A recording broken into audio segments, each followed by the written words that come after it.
Welcome, curious minds, to the deep dive. Today we're plunging into quite a rich tapestry. We're looking at interwoven fates, gripping conflicts, and some really surprising transformations. All drawn from the novel The Last Light of the Sun by Gavriel. Exactly. And our mission, as always, is to pull out the most potent insights, the key details, giving you a shortcut to really getting this fascinating world. Think of it maybe as glimpsing a few shining threads in what is a much larger, incredibly complex story. It is complex. And what's great here, I think, is how this deep dive lets us explore not just, the epic battles and the ancient beliefs. But also the really personal journeys, right? Individuals caught up in changing times. We'll be looking at destiny versus choice, the real weight a name can carry, Right, yeah. and how things like loyalty and ambition can, well, twist lives in unexpected ways. Okay, let's unpack this then. We've got excerpts here introducing us to three distinct cultures. Yeah. First, the Angleson, they worship a sun god, Jad. Then the Erlings, fierce northern pagans, devoted to gods like Ingavin and Thunir. And finally, the Cyngael, known for their cunning, their music, and their cattle raids. Can't forget the cattle raids. Definitely not. The reviews we looked at call the book things like literate, complex, unpredictable, and fascinating. They highlight Kay's talent. He won a World Fantasy Award for Isabel, and his books are in, over 20 languages? That's right. So we'll be examining characters from these different backgrounds, their beliefs, and how their paths just collide in this world that's really shifting under their feet. It really feels like a world on the edge of something new. The Erling Path, Byrne's journey from scapegoat to saga. So let's start this deep dive with a young Erling man, Byrne Thorkelson. His journey immediately throws us into this world of, shifting loyalties and old wrongs. We meet him first as a landless servant, which is key. He's working sort of as a partner with southern merchants. Right, and he's on Rabbity Isle at this really critical moment. Yeah. The local governor, Holder Thinshank, he's dead. And the funeral rites are completely overshadowed because a very specific gray horse is missing, mysteriously. But it's not that mysterious to Byrne, is it? No, not at all. Because he's the one who stole it. This missing horse isn't just some random detail, it's the spark for Byrne's personal feud. A feud rooted in his family's past. Exactly. His father, Thorkel Einarsson, committed what the text calls a wrong killing. He was exiled for it. Ah, okay, so the family land was taken. Precisely. Their lands were forfeit, and Byrne, even though he's technically a freeborn son, finds himself condemned to servitude. Stealing that horse, Halder's prize horse, is his act of defiance. It's about reclaiming something, then. Honor, maybe? Honor, status, a sense of justice. It really sets up his whole character arc, trying to reclaim what was lost and restore his family name. So this theft isn't just petty crime, it's rebellion. And it leads him to some stranger territory. It does. His desperation pushes him to seek out the local seer, the Voller. Her name's Iord. Right. The text mentions she limps. Yes. And she takes his vest as payment, a small detail, but telling. Her advice is blunt. Give the horse back. But Byrne, being Byrne, he refuses. So she performs this rather unique ritual. Involves a drink, nudity, a touch. Leaves him feeling odd, but she tells him she's made him invisible. Invisible, okay. And the plan is? She tells him to take the horse, sneak onto a southern merchant ship heading for Ferrieres, hide in the hold. Seems like a way out. But then there's that twist. A huge twist. Just as he's about to follow her advice, the seer's younger companion, who it turns out is actually related to Byrne. No way. Yes, her brother married Byrne's sister. She pulls him aside and warns him. The seer lied. She can see him just fine, spell or no spell. And the seer's motive? Apparently, Iord planned for him to be caught, hoping to gain favor with the incoming governor. It's a real shock. So Byrne's faced with this choice.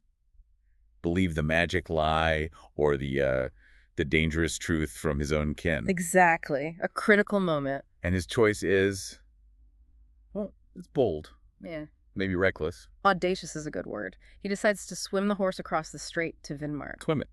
Across the strait. Yeah. Even though he admits, I can't swing that far.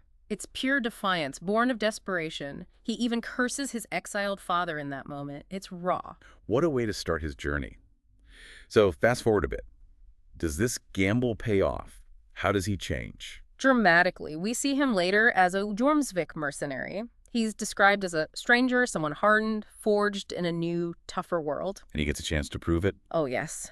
There's this powerful scene where he challenges his captain, Gerd Tolson, to a fight, publicly shames him for stealing a coin from a prostitute. Where does this fight happen? On horseback, in the sea. It's quite a visual. Wow, and Byrne wins. He does. He kills Gerd. And then, in that moment of victory, he declares who he is. My father rode with the Volgan for years. Thorkel Einarsson, Sigurd's companion. Connecting himself to that legendary past. Yeah. Sigurd Volgansson, the famous raider. Exactly. It's a huge moment, reclaiming his lineage, hinting at his father's own complex history, and showing how far he's come from that desperate kid stealing a horse. So he finds success as a mercenary. He does. We learn later he gained significant wealth from a raid on a place called Champierres. And does he ever go back home to Rabadi? He does. He travels back with, as the book says, 3 reasons: 2 farewells and someone to kill. Intense. Very. He's planning to settle in Erland, maybe buy back his father's old farmhouse. There's this strong sense of cycles, of coming home. But his story isn't just about settling down, is it? There's that final major event involving his father. Right, the culmination. A duel is set up between his father, Thorkel, who's no longer exiled, he's back, and Bran Lamson, the one-eyed Jormsvik leader. Okay. But here's the twist. Thorkel doesn't fight against the single leader, Brenna Huel. He steps forward to fight for him. For the man who killed Sigurd Volgansson, his old rowing companion's killer. The very same. It's a stunning choice, and Thorkel is fatally wounded in that duel. Wow. So how does Byrne react? This father he cursed earlier. It's incredibly poignant. Byrne takes the hammer necklace he wore, a gift from his father, and places it on Thorkel's chest. A symbol of their faith. Yes, sending him to the gods' halls, specifically mentioning where mead was surely being poured for him now, with Sigurd Volgansson there to lead the cries of welcome. It's reconciliation, honor, acceptance, all in that one gesture. A powerful end for Thorkel. And for Byrne. It's a catalyst. Following what he interprets as his father's unspoken wish, Byrne leads the Jormsvik ships back to Champierres for another raid. The place where he first got wealth. Yes. And this time, the raid is gloriously triumphant. It echoes the old Volgan raids, brings Byrne immense wealth and honor. It cements him as his own man, forging his own saga, built on, but distinct from, his father's legacy. Tekken, the Anglisson world. King Eldred's burden and vision. Okay, let's shift gears now. We move to the Anglisson, the worshippers of Jad, the sun god, their king, Eldred. We meet him in a pretty bad state. We really do. He's suffering deeply physically and mentally, plagued by these fever dreams, reliving the disastrous defeat at the Battle of Camburn. Where he felt Jad, his god, had just abandoned them. Exactly. And his loyal companion, Osbert, is constantly by his side, literally saving his life multiple times during this period. It shows the immense personal cost of leadership, especially after such trauma. So his journey is one of recovery. From hunted king to what? To a powerful, visionary monarch. He starts out hiding in Bertfirth, that low-lying, wet islet. His recurring fever is almost a character itself, symbolizing the past trauma, but maybe also something more mystical. We'll get to that. Yeah. How does his recovery begin? Slowly. Small victories, the first raiding party managing to bring back supplies, men gradually rallying to him again. It shows his resilience, his determination. Now, about that mystical element you mentioned, Eldred has something unusual going on, doesn't he? He does. The text calls it a gift or curse. He can see spirits. Like actual apparitions. Not just fever hallucinations. The sources are clear on this: real spirits, lingering from the Camburn battle, appearing even later in Bertfirth. It's not just the fever. And his queen, Colswith. Yeah. How does she fit into this? Ellsworth is described as large, big-boned, wearing a sun disk. She and Eldred have this private arrangement. They only make love after his fevers pass. That's specific. And she feels guilty about her own pleasure during these times, believing Eldred might lose his soul because of this spirit-seeing ability.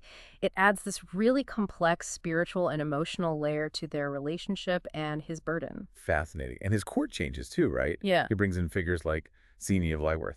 Right. Cyngael, a high cleric, but also a famous warrior, Erling's Bane, the man who killed Sigurd Volgansson years before. The same Sigurd that Byrne's father rode with. Yeah. These connections. They weave throughout the whole story. Cyngael joining Eldred's court signals a shift. Eldred's moving beyond just military strength towards diplomacy, alliances. He even hosts young Erling envoys. So he's building something more stable. Definitely. Building walled burhs, fortified towns, a standing army, even his own fleet.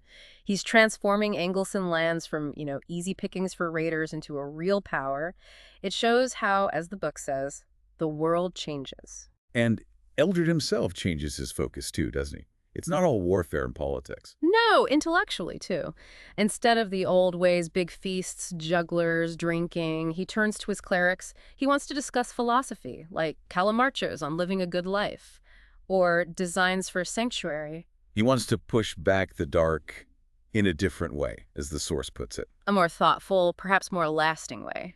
But the old harshness is still there when needed. You're thinking of the battle at the mill. Exactly. A brutal fight. And Eldred's rage is unleashed. He orders the execution of captured Erling raiders, overriding Cyngael's protests because he needs his good men focused on stopping the ships. And the Erlings commit their own atrocity there, too. Yes, the blood-eagling of Modig, the poor miller's servant, as they flee. It's a truly gruesome ritual.